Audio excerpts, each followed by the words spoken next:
Welcome, welcome, welcome. This is JordangeVision. Well, guys, we've gotten through a full 6-episode season of Beyond Belief Fact or Fiction. We're now into the first episode of Season 2 now. I think it might be the first episode where Jonathan Frakes takes over for James Brolin as the host. I did finish Season 1 with a 0 out of 5. You know, a kind of reverse perfect score. So let's do better in the season premiere for Season 2, eh? All right, let's get into it. Before I get started, please remember to like, comment, subscribe, all that fun stuff, and don't forget, reacting to art is sharing art. Channels like these benefit everyone from the viewers all the way up to the original creators themselves. Also, a reminder, spoilers are likely, so if you haven't seen this episode yet and would like to, please feel free to click off and take care of that first. I'll be here when you get back, but for those of you who are sticking with me, here we go. Here he is. New host. Things aren't always what they seem to be. Some things are beyond belief. You know it. Beyond belief. Fact or fiction? Same announcer, though. This drawing has been baffling people for nearly a century. I think I've seen this drawing before. Fashionable young lady. And Yeah, I some see of the us lady. it as the portrait of an old woman. Oh yeah, I see that too. Youngest on reality. Let me know in the comments if you guys see both. Fabricated by the difference between fact and fiction may be as invisible as the difference between young and old. Some difference. The airplane pilot has been a fixture in the panorama of American heroes ever since the Wright brothers. Michael Rader's father was such a man. Okay. Was he a fighter pilot or His something? son's hero, but nothing he ever did would prepare Michael for the strangest adventure of all. Alright, what do we got? Kinda looks like one of those old-timey planes. All I planned was a quick stop. This was one trip that wasn't destined to go as planned. Something going on? Leakage? Yep. As That's I not walked good. up to Roger's coffee shop, Dad was a great guy. One of the best pilots I ever saw. I get the feeling he's going to make an appearance on the plane. I watched a whole season of the show. I know how it works. I'd almost forgotten about that photo of Dad and me. That's a It was cute few photo. minutes after it was taken that he gave me his wings. It really upset me when I lost them a few years ago. Oh, like the pin? Okay. Oh. I knew that leakage was trouble. This is a flashback. Never mind. I hope the same thing's not going to happen to his plane. Somebody taking your plane? Green Theft plane. A7 Bravo, come in! Oh. If that was me, I'd just be like, give me my damn plane back. Screw all the formalities. Well, now he notices the leakage. Where it is in trouble, he's leaking oil. So he steals and wrecks your plane? Oh my God. Oh I mean, I guess that could have been you. But still. What the? It's empty.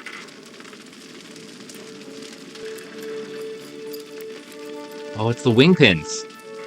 Did I think his dad's ghost flew the plane?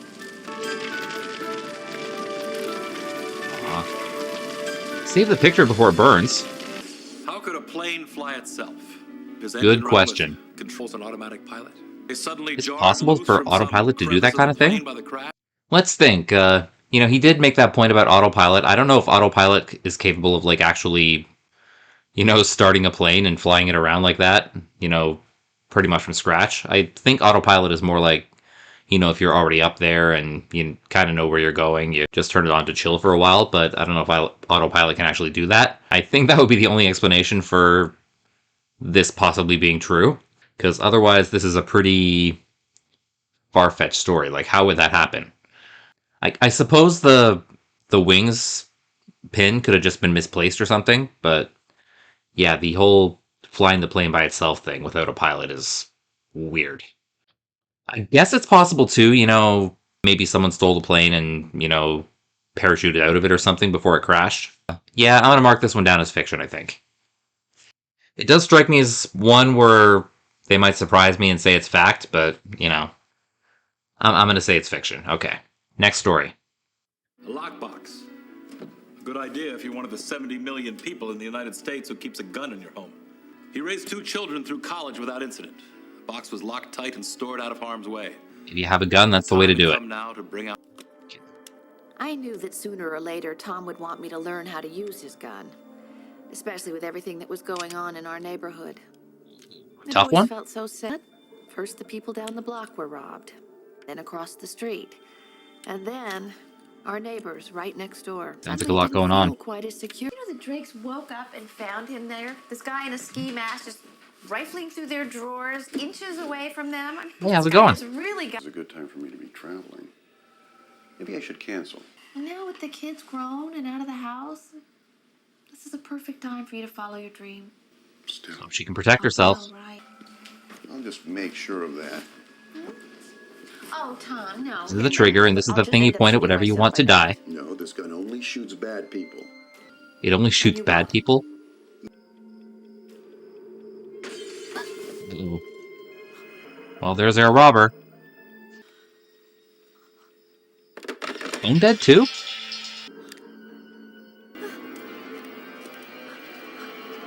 No! No! It's not working. Oh, no, it's a dream. It's a dream. It's a dream. Thought that might have been part of the gun only shoots bad people thing. Maybe I should cancel my trip. No, don't. Don't cancel your trip. No, I have to Then deal we with won't have a this. story. And you A few days later, Tom had to leave town. And I was destined to relive my premonitions of terror. But this time, it wasn't a dream. Glad they made that clear this time. Yep, there it is. Did they just reuse the footage? Feels like it's the exact same footage. Alright, where is he? Where is the bastard? Oh. Nope, it's not working. Oh, no, who is it? Who is it? Oh, it's her son. It's her son. Stop shooting. It's me, Mom. The gun really does only shoot bad people.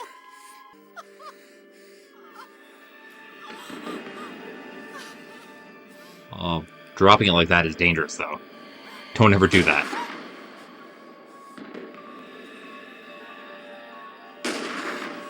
Is there a robber?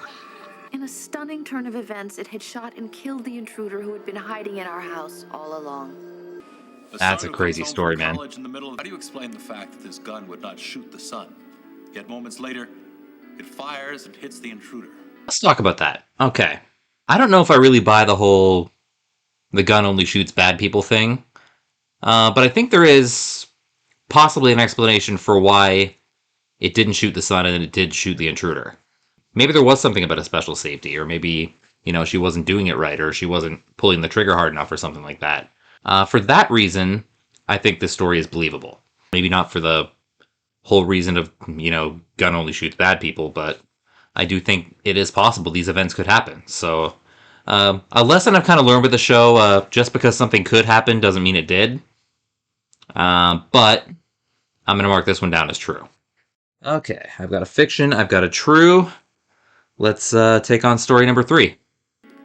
What mysteries lie within the frame of a portrait? Why do the eyes of a painting often seem to follow us as we walk across a room? The Because fact paintings is, are creepy. Once someone has a silent understanding that the painting itself will outlive both its subject and its artist.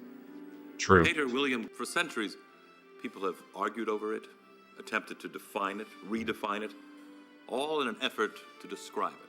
And that's what high The school renowned is. landscape artist This is what the artist meant by... produced a All finished. Alright, does she like it? William. Paint me like one of your French girls. You can take delivery on Wednesday. Wednesday? I just didn't think it would be so soon. What was this strange power William Corzine held in his hand? Yeah, And why you're a pretty is good it artist. that Edith Watterson, just like all the others, never picked up her finished portrait? Oh, she didn't? A special gift passed secretly by word of mouth to a very select group of people who all had one thing in common. COVID? You can take delivery on Monday. To all his subjects, William was their last salvation, their last hope to halt the endless days of suffering, agony, and pain. Hi. So, like, all these people are sick, though? Well, I would like you to paint my portrait. Oh, I'm sorry. This is a private studio. I'm just very selective about who I paint. Ah, he's one of those painters. Mrs. Watterson said you would help me. William was determined to end the painful torment of this afflicted young lady who had come to him in her moment of need. It's finished. Your Show me. portrait is done. That's done? This is it's overwhelming. Yeah, I guess. I didn't expect it to be so powerful. Uh-huh. When can I take it home? You can take delivery on Wednesday. I was kind of Michelle's wondering why portrait they couldn't made just one of take it his home more right now, but I satisfying. guess they have to But it set wait off for a it to chain dry of or whatever. events. William Corzine, Yes, how can I Oh, help what's you? going on? it's about Michelle Taylor. What about her? She's dead. Yay? Is everyone else dead? I mean, that Edith lady never picked her painting up. He learned he Police were just here. Michelle Taylor is dead. But isn't that why you drew her portrait? Amy, she wasn't sick. She was depressed because her boyfriend left her. Okay. But I painted her portrait. It killed her.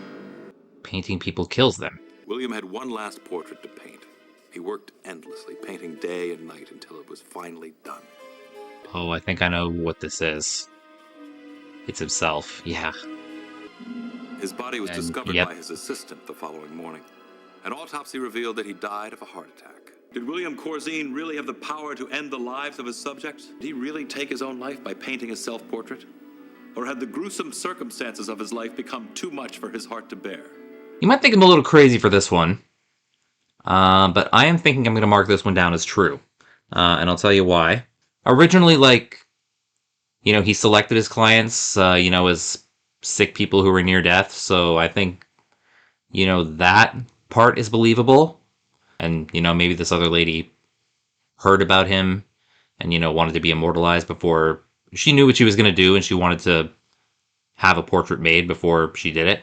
I don't know exactly why he would have died himself after painting his own, but perhaps he very much had that in his mind, and I don't know, something might have happened. But I'm going to mark this one down as true. So I've got the last two as true, I got the first one as false.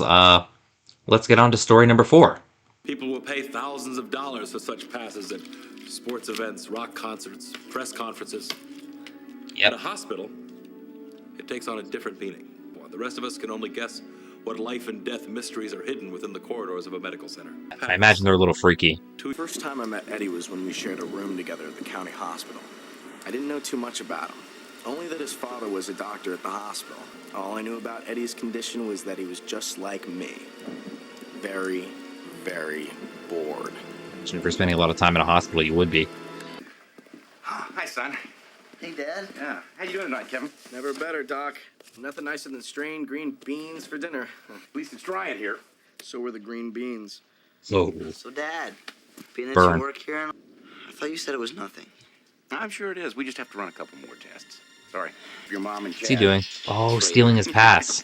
Later, Doc. Later, Mr. O'Donnell. Oh man, what happens if the doctor needs that later? Dad shouldn't leave things just lying around in his coat pocket. You stole that? Prefer the word liberated. We gotta give it back. Your dad's not gonna need it tonight. Let's go out and have a little fun. Oh Of no. course, if you're too... Look, my dad's worked here ever since I was born. I've been over every square inch of this hospital. I bet there's one place you haven't been. Need the morgue. Relax. I don't know if this is a place you should be excited to go, The morgue. but this guy looks excited.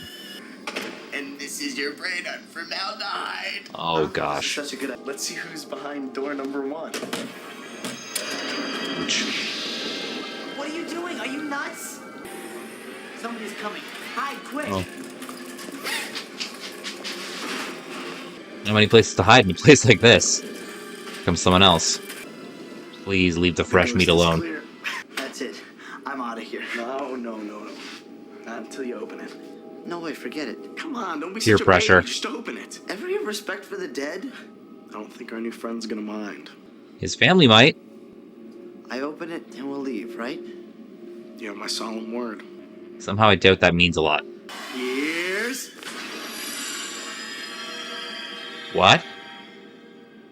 Eddie, it's you. Yeah, it's like another Eddie.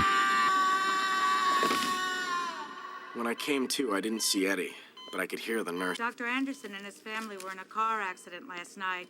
He's fine, and so is his wife. The other son, Chad, died instantly. So what happened? Oh. Well, after the accident, they brought Chad's body to the morgue. Eddie saw it last night and his heart gave out. Well, So lucky Eddie for died them, too? They were Had Eddie remained in his hospital room instead of snooping around the morgue, he might still be alive today. Instead, the way he came upon his twin brother's body so unexpectedly Gotta proved suck, to be man. too much. Did the fates conspire to bring a curious boy and the body of his identical twin together at the same time? Well, first of all, to respond to that last part, if the Fates were doing that, I would hope they would do it to the other kid, because, he was the one egging him on, It's a lot to happen, but I think... Oh yeah, my pencil's here. I think this is possible too. I'm trying to think. I might have actually heard a story like this before. Like, I can't remember.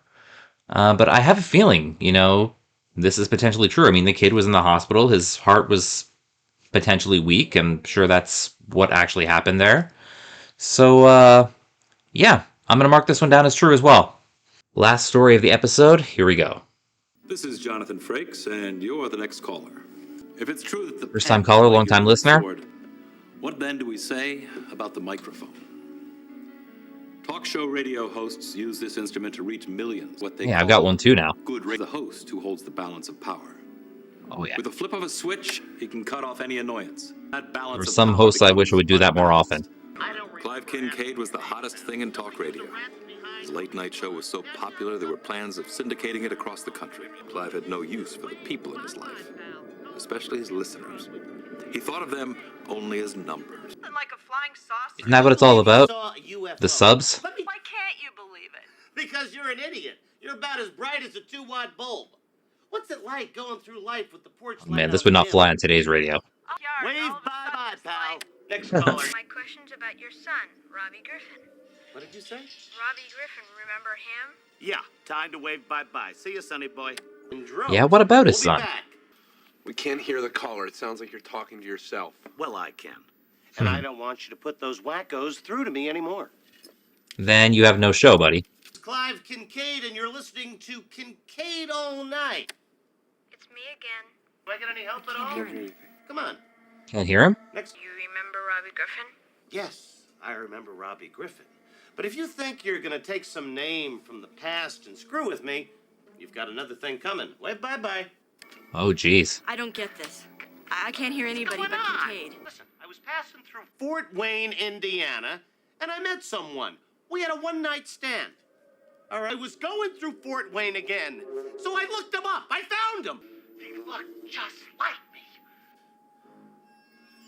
I wanted to get out and meet him, but I lost my nerve. I had a baseball glove. It's him? It's me, Dad. It's Robbie. Robbie is dead. He died last Oh. summer. So this maybe why the other people can't hear him. Clive, unlock the door. The baseball gloves on the switchboard. That is too weird.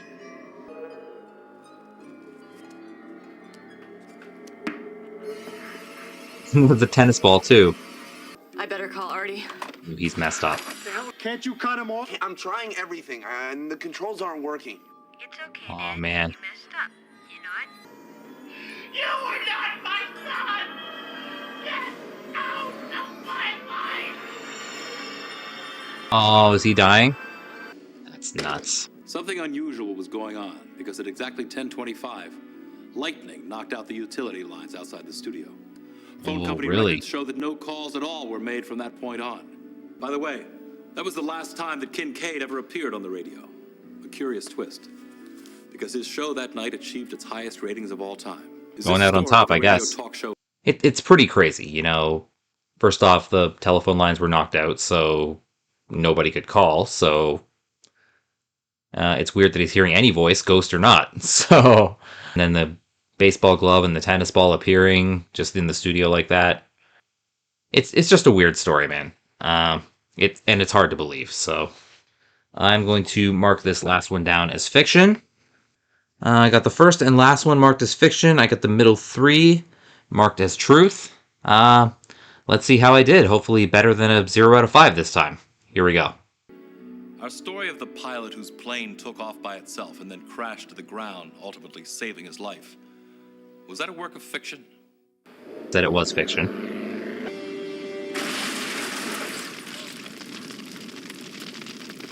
Was this story inspired by an actual event?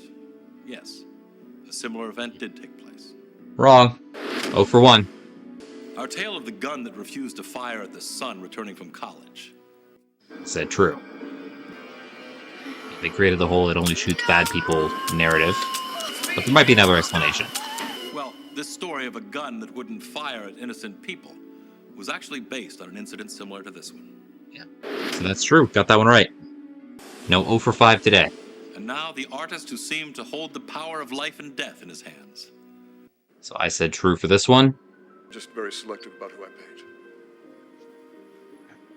Only people who are about to die. If you guessed that there was an actual recorded happening of an artist that seemed to have this power, you were right. There was. And right. That's 2. And what about the tale of the boys who lifted the hospital pass and used it to explore the morgue? I also said this was true.